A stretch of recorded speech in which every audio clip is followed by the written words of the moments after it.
सर्वे छात्र छात्राः सुप्रभातम। आज हम कक्षा 9th में चतुर्थ पाठ कल्पतरु का अध्ययन कर रहे हैं। कल्पतरु, तरु यानी पेड़, कल्पतरु यानी इसमें पेड़ के बारे में बताया है कि पेड़ का है कि राजा होता है एक, तो पेड़ की पूजा करता है, उसकी एक संतान उत्पन्न होती है, पुत्र उत्पन्न होता है। तो इस प्रकार से पेड़ की विशेषता इसमें बताई गई है। चलो आज हम पढ़ते हैं इसमें। प्रस्तुत पाठ वेताल पंचविंशति इति प्रसिद्ध कथा संग्रहात, यानी जो प्रस्तुत पाठ है हमारा ये वेताल पंचविंशति, वेताल यानी ये एक कथा संग्रह का नाम है वेताल पंचविंशति। तो प्रस्तुत पाठ वेताल पंचविंशति नामक प्रसिद्ध कथा संग्रह से लिया गया है। ठीक है, संपादन है ये, जिसमें क्या है, अत्र यानी यहाँ मनोरंजक घटानापि विस्मयकारी घटना अभी च जीवन मूल्यानां निरूपणम भवति। यानी इसमें क्या है, जिसमें क्या है, इस कहानी के अंदर मनोरंजक और आश्चर्यजनक घटनाओं के माध्यम से जीवन मूल्यों का निरूपण किया गया है। यानी इसमें मनोरंजक भी है, आश्चर्यजनक घटनाएं भी है। तो उससे क्या, इसके माध्यम से इसका निरूपण किया गया है, जीवन मूल्यों का। अस्या यानी इस कथायाम यानी कथा में पूर्व कालात यानी पहले, इस कथा में क्या है, पहले की जो एव यानी ही स्वगृहो उद्याने स्थित कल्प वृक्षेण जिमुतवाहनः लौकिक पदार्थान न याचते।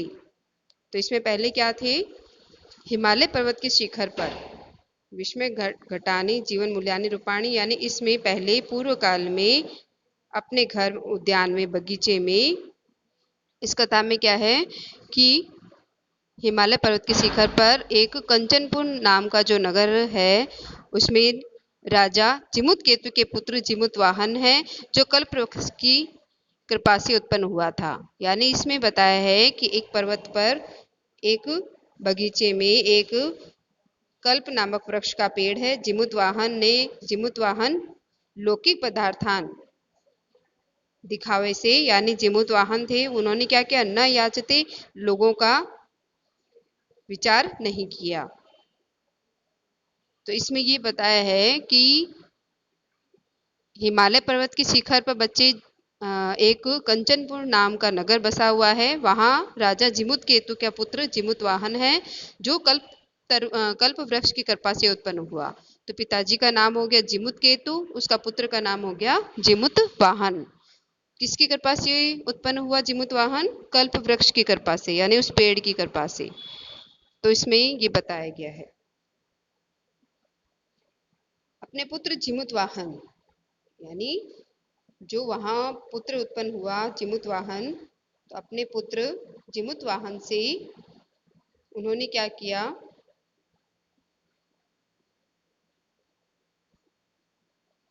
अपितु स सांसारिक प्राणान दुखानि अपाकरणाय वरम याचते।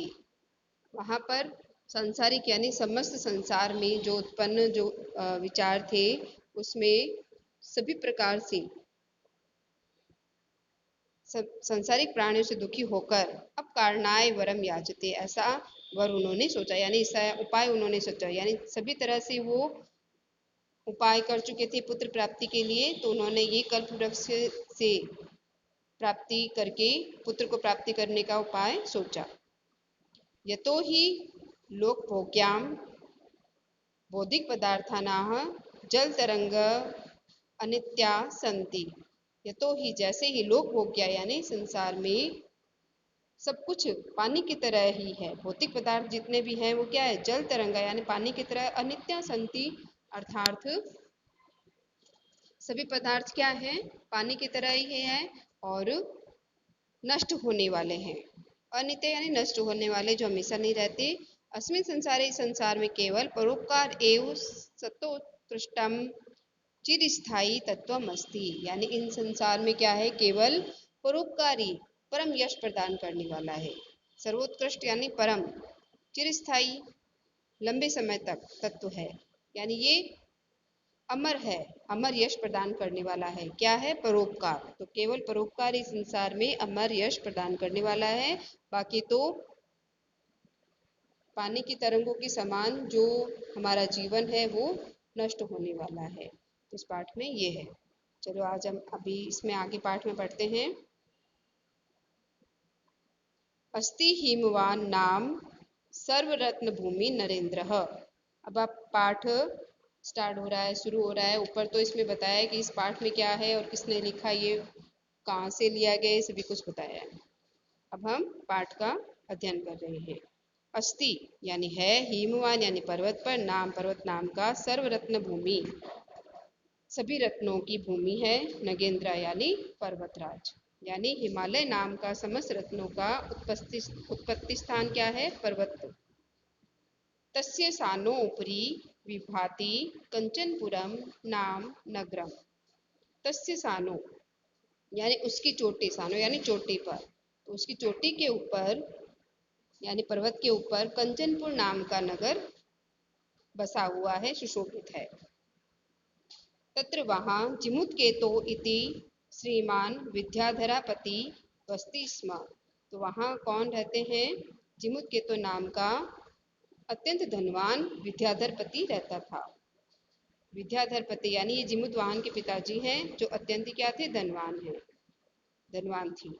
तस्य गृहो उद्याने कुल क्रमागतः कल्पतरु स्थिता। उनके उद्यान में यानी उनके घर के बगीचे में कुल परंपरा से प्राप्त कल्प वृक्ष था, यानी उनके वंश की परंपरा थी। उस पेड़ बहुत ही लंबे समय से था, सभी उसकी पूजा करते थे। तो कुल उनका जो वंश था, उनकी परंपरा से प्राप्त वहाँ क्या था, कल्प वृक्ष स्थित था, यानी पेड़ था कल्प वृक्ष का। स राजा जिमुत्केतो स कल्पतरुम आराध्य तत्प्रसादाच्च बोधिक बोधितावंश संभवम जिमुतवाहनम नाम पुत्र प्राप्नोतु।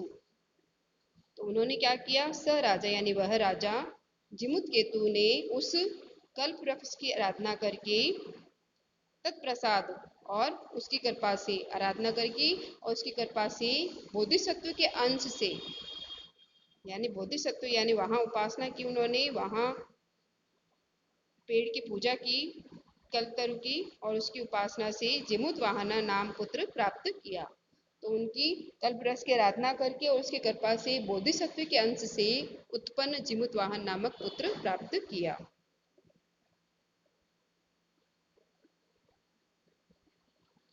स जिमुतवाहन महान दानवीर सर्वभूता कंपी च अभवत। वो जो जिमुतवाहन है, वो क्या, जो उत्पन्न पुत्र हुआ उसका नाम जिमुतवाहन है। तो वह महान दानवीर और समस्त प्राणियों पर दया करने वाला हुआ। तो वो पुत्र क्या था, महान दानवीर था और सभी प्राणियों पर दया करने वाला था। तस्य गुणे प्रसन्न स्वसचिव एश्च प्रेरित राजा कालेन संप्राप्य यौवनम च यौवराज्ये अभिषितवान। तस्य गुण यानी उसके गुण से, प्रसन्न यानी प्रसन्न होते हुए, यानी वो दानवीर था वो पुत्र जिमुतवाहन, तो उसके गुणों से प्रसन्न और अपने मित्रों से प्रेरित राजा ने कालीन संप्राप्ति यौवनम च यौवराज्य, यानी वो उसे प्रसन्न हो गए थे उसके गुणों से, और अपने मित्रों से प्रेरित यानी उसके राजा के मित्रों ने उन्हें कहा, प्रेरित किया, तो राजा ने समय से युवावस्था को प्राप्त उसका युवराज पद पर अभिषेक कर दिया। यानी वो युवा अवस्था में था वो जिमुतवाहन, तो राजा ने उस समय संप्राप्त यौवन यानी युवा अवस्था में ही उसका युवराज्य अभिषेक कर दिया। आज हम इस पाठ को यहीं तक पढ़ते हैं, आगे का पाठ हम कल पढ़ेंगे। सभी बच्चे इस वीडियो के माध्यम से इस पाठ का अच्छे से अध्ययन करेंगे। धन्यवाद।